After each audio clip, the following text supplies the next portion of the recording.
Welcome to our video, 13 characteristics to consider when selecting your team member. This is part 3. In this short video, we're going to deal with 3 of the characteristics. The first one that we're going to look at is chemistry. And I have some questions for you, and let me encourage you to fashion your own questions. All of these questions in this series are open-ended questions. They're not answered with yes or no. It's done that way to create conversation, discussion, for you to begin thinking through, not just yes, they're fit, no, they're not fit. Here's the first question that you might consider when thinking about the chemistry of the individual and the group you're going to put them in. First, how are they a good fit? Second, how are they the right person at the right time in the right place for the right purpose or task? Thirdly, how are they compatible with your team culture?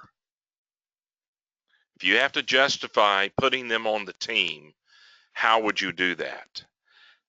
Fourthly, how well will they get along with the others? Now, you're making a judgment call. And I would suggest you do this in a team effort when you're considering each candidate to serve on a team, to get multiple opinions and insight, because you never know how God's going to lead you through someone else's wisdom or opinion or experience. Next question. How much do the others want to be around them? Ask, how much time do they spend with them outside of ministry activities? Simply, how well do they like being together? Do they have interest in common? If so, what interest do they have in common? So you want to look at the chemistry of the group, and you don't want to mess that up. Again, we've talked about the DISC profile and other things, but chemistry is very, very important. If there's no interest in common, that might make it very difficult. Here's the last question. How well do their personalities mesh? Are they engaged with each other, or are they at odds with each other? Do you find them putting their arms around each other as they, are reaching out and being side by side, or they got their hands around each other's necks, choking them, choking each other? All right, here's the second characteristic that we'll deal with in this video, and that is competition. So how driven are they to win? You watch them out in life. How competitive are they? How would you rate their understanding of what's at stake in your ministry? Here's a third question. How strong is the fire in their belly to really get the job done? I mean, let's say that you're dealing with teenagers, high schoolers, senior high schoolers, and you're looking at putting this young couple in there, and you're trying to decide whether or not they're a good fit. Do they seem to be driven or laid back? Do they understand what's at stake in dealing with the souls, spiritual lives of these teenagers or not? How strong is the fire in their belly to win at building the lives of those teenagers to have a personal walk with the Lord so that they can in turn help others to be discipled in Christ?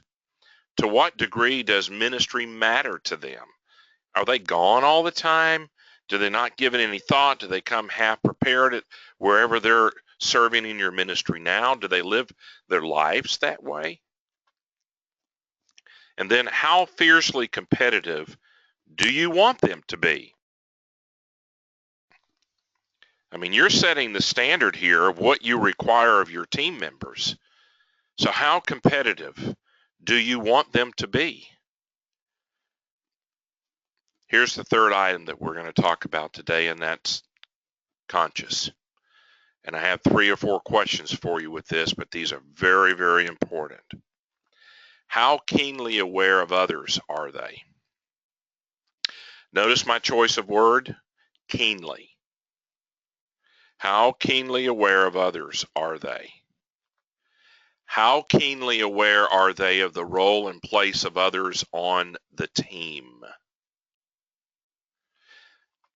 How focused are they on themselves? Are they constantly doing selfies where they're always, thinking about themselves, caring for themselves? The center of attention is them. They're not Christ-centered in their life. They are self-centered in their life. And you need to know where this person is in their spiritual development and in their personal development, to know if they're going to always be pulling away from dealing with the people they're there to serve and care for and disciple and so forth, because they're always worried about their own lives.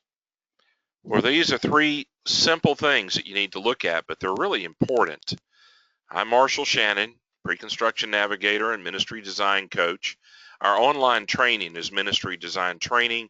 I have a whole series in the Ministry Design division on developing volunteers, and also a whole series on selecting the right members for your team. I would suggest you subscribe and pick out those two, and perhaps down the road we'll have them as separate products for you to purchase alongside your subscription. Then Ministry Design Concepts is our homepage. You can reach me at this email or either of these two cell phone numbers, and we trust that the Lord would really guide you as you go through this. We've got one more video in this series, part 4. Stay tuned.